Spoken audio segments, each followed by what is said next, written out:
Você está ouvindo CoBlueCast. Olá, sejam bem-vindos ao segundo episódio do CoBlueCast, o podcast da CoBlue sobre gestão de desempenho, RH estratégico e OKRs. Sempre com um convidado especial, é um bate-papo cheio de conteúdos e insights relevantes para inspirar a gestão do seu negócio. Eu sou o Dile Felipe, analista de marketing, e hoje eu continuo a nossa trilogia inicial, conversando com os sócios da CoBlue. No episódio da semana passada eu conversei com o Antônio Zubieta, uma conversa muito interessante sobre turnaround estratégico. Então se você não ouviu, é só procurar a gente por CoBlueCast no Spotify ou no YouTube e ouvir esse episódio onde a gente falou, e conversou um pouco sobre esse processo de virada estratégica nas empresas, principalmente em cenários de instabilidade. No episódio de hoje eu vou conversar com o Gustavo Ramos, sócio aqui da CoBlue, sobre a relação de home office com OKR, contar um pouco também de como tem sido a nossa experiência, a experiência da CoBlue nesses dois assuntos durante esse momento, Então vamos lá, é só ouvir o bate-papo a seguir. Cara, a gente veio aqui hoje para conversar sobre a relação do home office com o OKR, como essas duas coisas conseguem ajudar nesse momento em que muitas empresas estão adotando home office de forma compulsória, praticamente. O home office já era um assunto que já era classificado como tendência, principalmente como habilidade para o futuro, Eu conseguir trabalhar em home office já era uma tendência, Tem várias pessoas que falam sobre isso, e já existia várias literatura no tema, sobre benefícios, sobre dificuldades, como implementar, Então isso já era apontado como tendência, Mas a gente pulou para um momento em que isso virou compulsório, Todo mundo tem que entrar, e aí entra pessoas que já eram mais fáceis de se adaptar a isso, pessoas que não tinham a menor possibilidade de se adaptar a isso, E aí jogou todo mundo na mesma situação, E aí surgem dificuldades extremas e diferentes, Eu não sei o que tu acha sobre isso, como é que foi esse processo. Se você falar um pouco como foi a experiência na CoBlue também pra gente, Bom, de modo geral, eu acredito que a principal diferença do que aconteceu em relação a outros movimentos no passado é que dessa vez foi, como você falou, compulsório, Então, as empresas não tiveram opção. E além de ser compulsório, foi rápido, Então ele não teve um período de transição para esse home office. A pessoa na sexta-feira achava que terminou o dia no escritório, na segunda-feira estava de home office e não voltou até agora. Isso não deu tempo para as empresas se prepararem. Não que não existiu tempo ao longo dos anos todos para você se preparar para o momento de home office. O que não teve tempo é para se preparar para uma coisa tão imprevisível, de forma tão brusca. Então quem se preveniu saiu na frente. Acredito que no caso da CoBlue, especificamente o que acontece é por a gente ter um background de ser uma empresa que desde pequeno já nasceu com 2 escritórios, ou seja, sempre a gente teve escritório em Santa Catarina e em São Paulo, e a gente tinha que conviver e enviar e receber informações entre os 2 escritórios, conversar de forma consistente entre os dois, passar informações, definir prioridades. Isso nos deu um diferencial nesse momento, porque a gente teve menos dificuldade de fazer home office, cada estado no seu escritório de forma esporádica, Isso aumentou, com certeza gera dificuldade, mas a gente nunca funcionou para nós ter uma informação relevante na parede, porque uma pessoa ia ver, mas o teu colega do mesmo time, do outro escritório, não ia ver. Sim. Então isso nunca funcionou para nós, E acho que, de modo geral, então, o que nos ajudou, Primeiro é o fato de já ter as prioridades das pessoas bem definidas através dos OKRs, E estar revisitando esses OKRs com bastante frequência.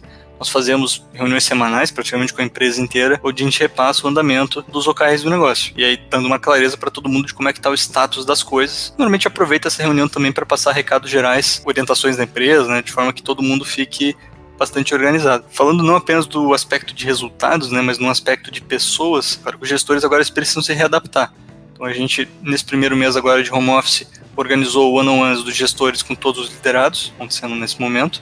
Aí está fazendo os registros disso na nossa própria plataforma de feedback, de forma a ter esses registros mês a mês, Então, é uma coisa que a gente já fazia, mas que ganhou um novo grau de importância. Você ter esse olhar para a pessoa, No ano a gente fala ali de carreira, das perspectivas de pessoa, mas eu também consigo conversar com os meus liderados sobre estresse, como é que eles estão se sentindo, como é que está o ambiente deles em casa, se estão se adaptando ou não, E você vê muitas surpresas, Gente que parecia que precisava muito de apoio mostrou que não precisava, e algumas pessoas, por suas características de como é que é a sua casa, se tem crianças, agora tinha marido, mulher em casa, que não estava acostumado a estar junto, está tendo suas próprias dificuldades, o que é perfeitamente normal, Tem esse elemento e você tem que ter um pouco de compreensão. Uma coisa que eu percebi que até me chamou muita atenção é como o home office humanizou as pessoas, Clientes que eu atendia há muito tempo, agora eu descobri que tem filhos, agora eu descobri que também tem barulho em casa, Sim. E a gente tendo essa compreensão um com o outro, acho que até trouxe uma certa proximidade com os clientes que eu não tinha. A gente era próximo, mas chegou num outro nível, Você tá com barulho em casa, tem filho? Eu tô com barulho porque eu tô com meu sobrinho, tô cuidando dele. Então,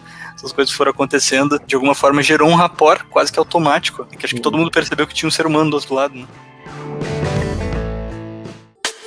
Você está ouvindo o CoBlueCast.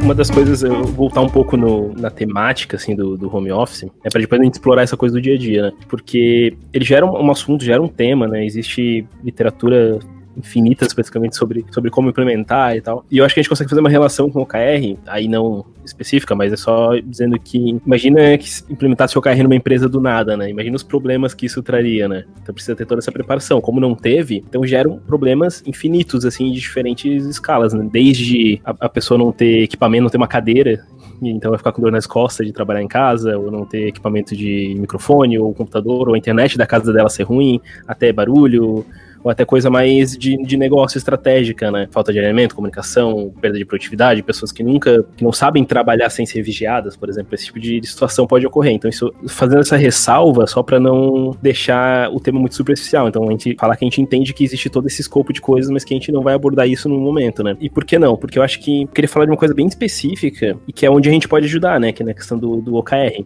E aí eu volto para aqueles dois grupos que eu classifico, né? Que são o grupo que já tinha formas de mensurar resultado dos colaboradores, de mensurar a produtividade, né? Que já trabalhava com essa questão de propósito, autonomia, e que, né, vai para a realidade do home office e aí ela precisa ajustar só processos, né? Então, como que a gente vai se comunicar? Como que a gente vai fazer que é um pouco do que a CoBlue já fazia, né? Aí tem o grupo que não tem isso, né? Que não tem esse negócio de empoderar os colaboradores, de dar autonomia e de trabalhar com resultados, com entrega de resultados, e que vai gerar uma outra série de situações, porque além da parte do dia a dia, né, a parte mais operacional, essa parte estratégica vai estar faltando também, né? E eu acho que é aí que o OKR consegue ajudar essas pessoas, né? Isso, perfeito. O OKR, ele faz a ponte entre a estratégia e a operação.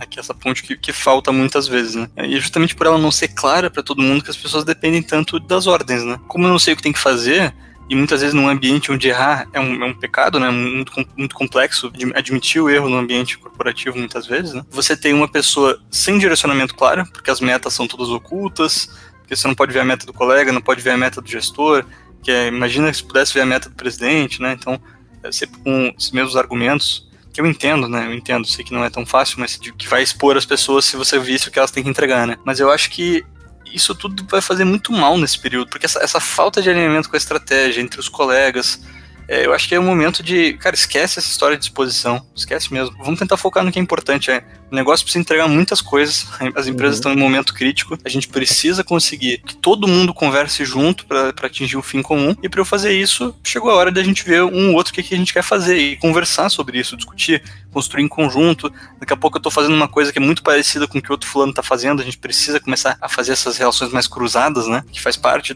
da metodologia do OKR também. O que acontece, né, o OKR ele é uma das soluções para esse momento, ele não é a única, né, não existe bala de prata que vai resolver nenhum problema da empresa, acho que em nenhum momento nunca vai ter isso, mas ele é uma das soluções que une várias soluções, né, porque a partir do momento que você tem o OKR com prioridades definidas, é mais fácil você organizar a tua gestão de atividades, é mais fácil o gestor até repassar atividades ou combinar atividades com os liderados dele, a partir do momento que ele tem prioridades claras, conhece dos pares dele e define junto com os liderados as dele. Então acho que o OKR ajuda nesse sentido. Mas conforme as pessoas vão avançando na história do home office, né, e vão fazendo novas entregas, é importante que elas consigam entender mais do que nunca o que o gestor está achando das entregas delas. E aí que entra um outro conceito complementar ao OKR, que é o feedback, né, que é você sentar com a pessoa, analisar o que ela fez num dado período de tempo. Então, se quisesse fazer um feedback quinzenal agora nesse período, semanal, vocês podem escolher uma frequência.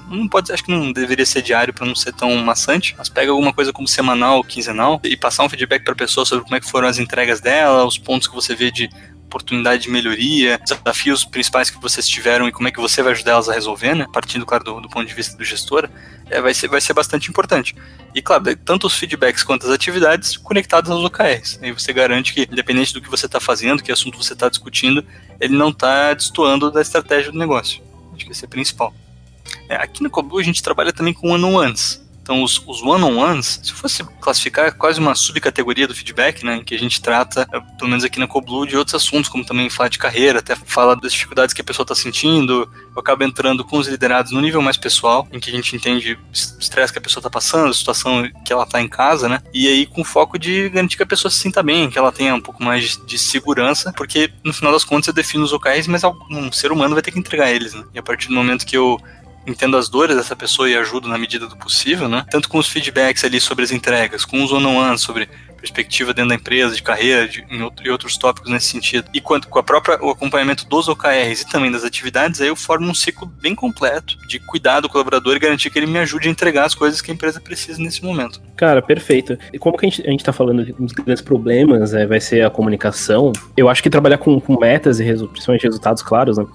Ele tira essa ambiguidade da comunicação, né? Por exemplo, se você dizer que, eu passei o dia inteiro fazendo algo, isso pode ficar muito subjetivo, né? Mas agora, se eu entreguei tal resultado, isso é totalmente claro, né? Eu entreguei o resultado. Né? Eu gosto muito nas pesquisas que eu fiz, eu me deparei com um artigo, uma brasileira que ela fez, a Larissa Costa. Ela analisou, né, o uso de home office num time de produto que já utilizava metodologias ágeis, né? Então acho que encaixa um pouco com a gente. E foi muito legal, assim, o trabalho dela, porque ela explorou as percepções que as pessoas tinham antes, né? E comparou com os dados reais do que estava acontecendo, né? Então, antes, por exemplo, a maioria dos gestores tinha certeza de que iria piorar a mensuração, iria piorar a produtividade, né, do negócio. E o que ela fez? Antes de começar, ela definiu quais seriam as métricas de produtividade que o time utilizava. Então era lá o número de pontos em sprint, por exemplo, né? Então depois ela acompanhou para ver se no período de home office esses pontos de sprint diminuíram ou não. E a verdade é que aumentaram, inclusive. Então existe várias percepções que se tem a respeito do home office, que eu acho que é um pouco engessada na nossa cabeça, né? Talvez um pouco histórico de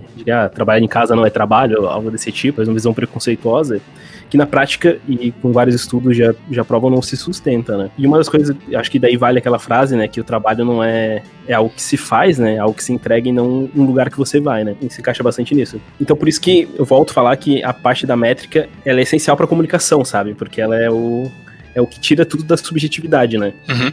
Não, com certeza. A dificuldade nesse momento é você definir quais são as métricas essenciais. Então faz parte do OKR você, e até falando agora da relação de OKR com KPI, né? Vejo que muitas pessoas usam a palavra métrica e o termo KPI de forma intercalável. Não vou me referir assim dessa forma também. Não é exatamente isso, mas funciona. Eu posso ter meu baú ali de KPIs, né? Se eu fosse pegar da área comercial, eu vou ter ali ticket médio, vou ter taxa de conversão, que eu posso ter taxa de conversão entre cada etapa do meu processo, então eu tenho várias taxas de conversão, na verdade, né? Vou ter o volume de vendas por produto, caso você seja uma empresa que vende vários produtos. Então eu tenho N métricas ali que eu poderia atacar nesse momento. E o desafio do OKR, né, mas também é o benefício que ele te proporciona depois, é você abrir esse teu baú de KPIs, né, como eu costumo falar, Sim. E tirar dele apenas os que são principais. E definir quais são esses resultados principais. E unir eles em torno de um guarda-chuva comum, né, uma ideia comum que seria o objetivo. Até, se eu pudesse sugerir, eu faria até o processo contrário. Eu primeiro definiria um objetivo, pensando nele como um grande guarda-chuva para vários resultados, e aí, tendo ele como foco, aí sim, visitaria meu baú de KPIs para pegar quais deles a gente vai melhorar, vai atuar em cima com mais afinco nesse momento, para conseguir, enfim, atingir aquele objetivo, né? Então existe essa correlação no OKR, em que você tem um conjunto de resultados que podem ter derivado de KPIs, e esses resultados, assim que são atingidos, te entregam aquele objetivo que você estava almejando. Mas acredito que a construção deveria começar primeiro do objetivo, né? Acho que essa seria o ideal mesmo. Você está ouvindo o CoBlueCast, um bate-papo com muita informação. Cara, só retornando ali no artigo da Larissa, tem dois resultados que eu acho bem emblemáticos, assim, né? Que ela analisa o impacto percebido na supervisão dos trabalhadores, ou seja, os gestores, os gerentes entrevistados, o quanto eles conseguiam supervisionar todos os programadores e tal. E isso piorou, teoricamente, no home office. Mas o impacto percebido na produtividade dos trabalhadores aumentou também. Então, ou seja, eles perderam o controle, mas ganharam em produtividade, em resultados, né? Isso foi bem legal. Sim. Bom, acho que essa questão, né, da correlação da supervisão com o atingimento de resultados, acho que é uma coisa que de alguma forma caiu por terra, né? Acho que como está mostrando aí com os dados da pesquisa, que não é isso que influencia diretamente, né? São vários fatores que influenciam na produtividade, desde o conhecimento que a pessoa tem sobre o assunto, né? A autonomia que ela tem para tomar uma decisão, isso também te agiliza a tomada de decisões e, por consequência, pode te tornar mais produtivo. Você ter os insumos na mão, os ferramentas corretas para executar, ter os recursos internos dentro da empresa, né, pessoas que entendem aquele assunto, que podem te complementar, que estão acessíveis para você. São vários fatores que podem te tornar mais produtivo. Eu acho que algum grau de supervisão é importante, né, porque entra uma pessoa nova na empresa que tem pouco direcionamento e, teoricamente, as pessoas que são mais sênior, né, que estão ali há mais tempo, deveriam te ajudar. Então, teu gestor é uma dessas pessoas, né? Mas aí tudo depende da forma como você faz, né? Tua supervisão pode ser algumas conversas por semana, com pauta bem definida, tópicos específicos que você quer abordar e alguns resultados-chave, né, como a gente fala no OKR, que a gente vai discutir, ou ela pode ser um microgerenciamento o dia inteiro em cima, né? Que aí eu acho que é onde para de gerar resultado mesmo. Eu acho que isso já linka um pouco com o que eu queria falar agora, que a gente teve isso, né, na Coblu, a gente contratou pessoas durante o período de home office, né? Então são pessoas que já começaram a trabalhar, não foi no escritório físico, né? Foi realmente online, remoto, né? E eu acho que o que ajudou bastante, e é um pouco do tópico seguinte, é a parte de comunicação, mas não necessariamente dos resultados que se espera, parte estratégica, e sim a comunicação do dia a dia, né, desse processo de home office como um todo, né. Então eu uso como exemplo a Coblu, né, o Jorge, que é o CEO, ele sempre está atualizando a gente qual vai ser os próximos passos. Então, a gente vai ficar mais uma semana de home office, vai ficar mais 2 semanas. Acho que deixar essa parte clara, né, do porquê que isso está acontecendo, porquê que a gente está fazendo, e principalmente o que se espera dos colaboradores, né, nas coisas mais simples, tipo, pessoal, os horários vão ser os mesmos, os horários de reuniões vão ser os mesmos, essas coisas mais operacionais, assim, do dia a dia, né, é bem importante também, né? Sim, com certeza. Acho que da experiência das pessoas novas, né, isso tem várias coisas que podem te auxiliar. Primeiro é ter um processo de onboarding bem definido, né, com passos claros de ambientação da pessoa na empresa.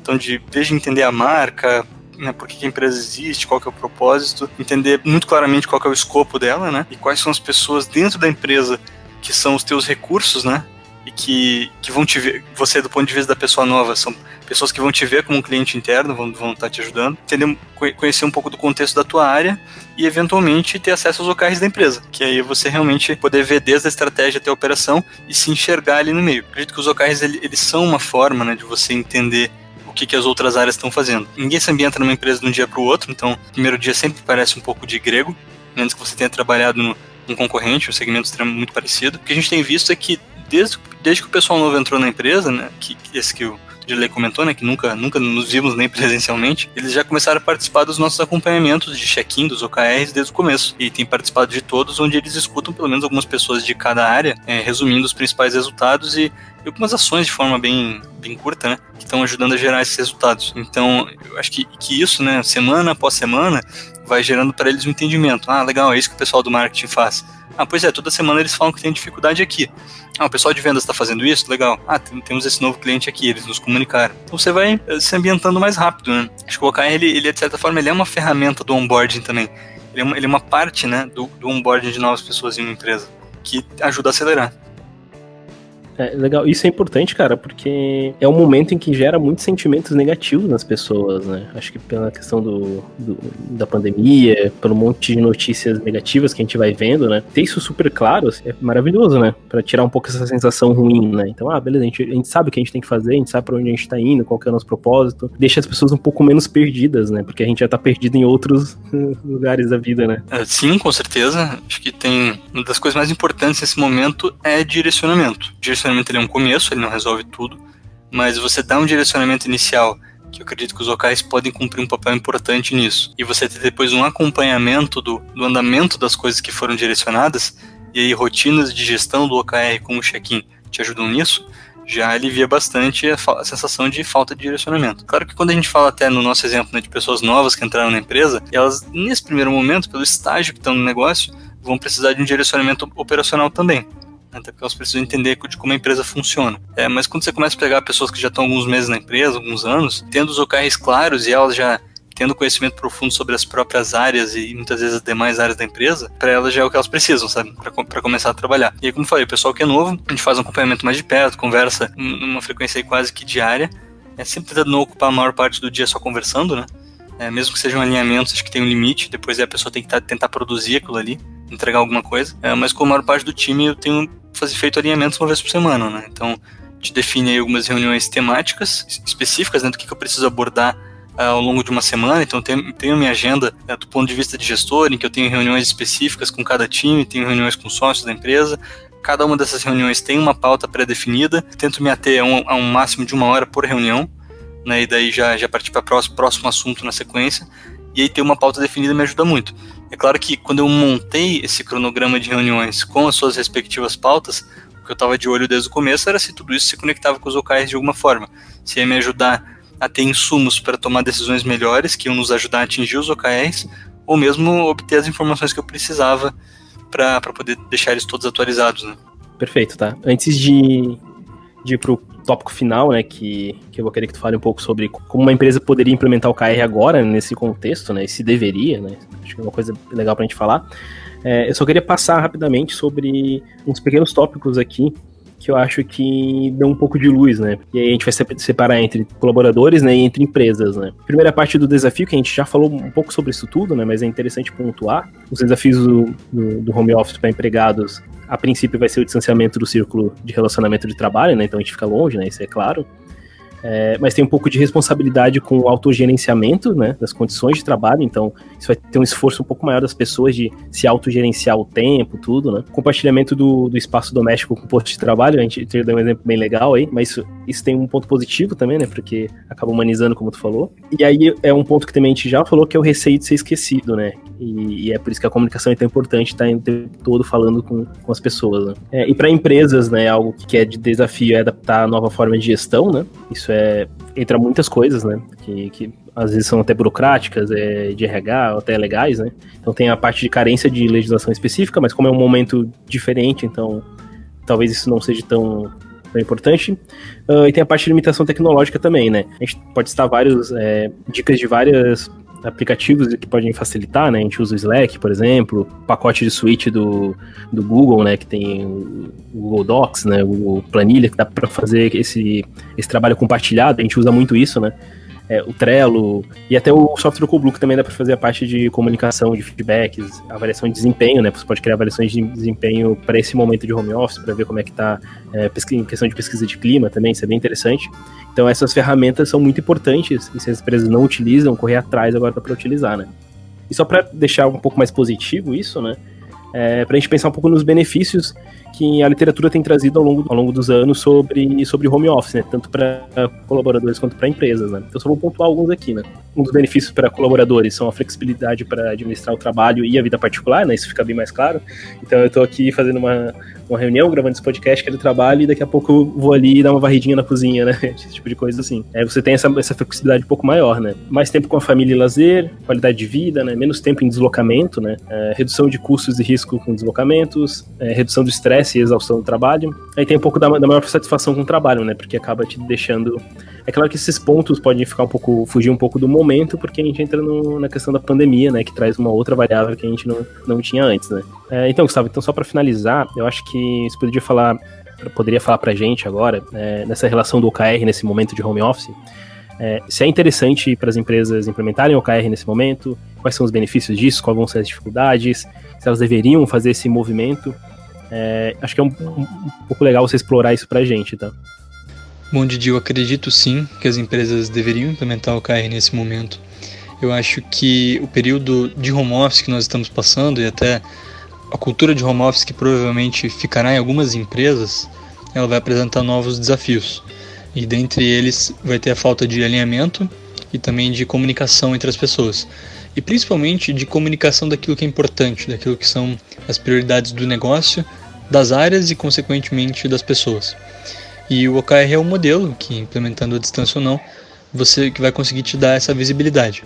Claro que, estando de home office, você não vai conseguir fazer isso escrevendo na parede da empresa, né? Você vai ter que buscar meios digitais para comunicar os OKRs uns para os outros de forma transparente e de fácil acesso. Então, é mais isso que muda no modelo. Quanto aos desafios, tem muito mais a ver com problemas de casamento de agendas, para ter as pessoas no mesmo lugar, para participar de treinamentos, esse tipo de coisa, mas são dificuldades de agenda que você teria, estando no presencial ou estando no home office, né, de juntar várias pessoas no mesmo lugar para falar sobre um tema. Então eu acredito que isso é uma coisa que não muda e vale a pena encarar esse desafio agora, principalmente por causa do cenário de pouca previsibilidade que a gente tem. Então você não sabe o que vai acontecer daqui uma semana, daqui um mês, muito menos até o final do ano. E quando você migra para um modelo que não assume o mercado de forma tão estática, mas que assume ele da forma como ele é, né, bastante dinâmico e te permite responder com mais agilidade, eu acho que ele é um momento que se encaixa no nosso contexto atual. Bom, Gustavo, eu queria agradecer pela participação. Acho que foi um bate-papo bem legal. Espero que as pessoas consigam utilizar alguma das coisas que a gente falou aqui para melhorar a gestão das equipes ou até a própria gestão do seu trabalho em home office, né? Acredito que tenha saído algumas dicas muito úteis, principalmente em tudo que você falou, tá? Bom, gostaria de agradecer aos nossos ouvintes por estarem aqui conosco mais uma vez, buscando formas de gerar resultados para os seus negócios. Você acabou de ouvir CoBlueCast. Acesse www.coblu.com.br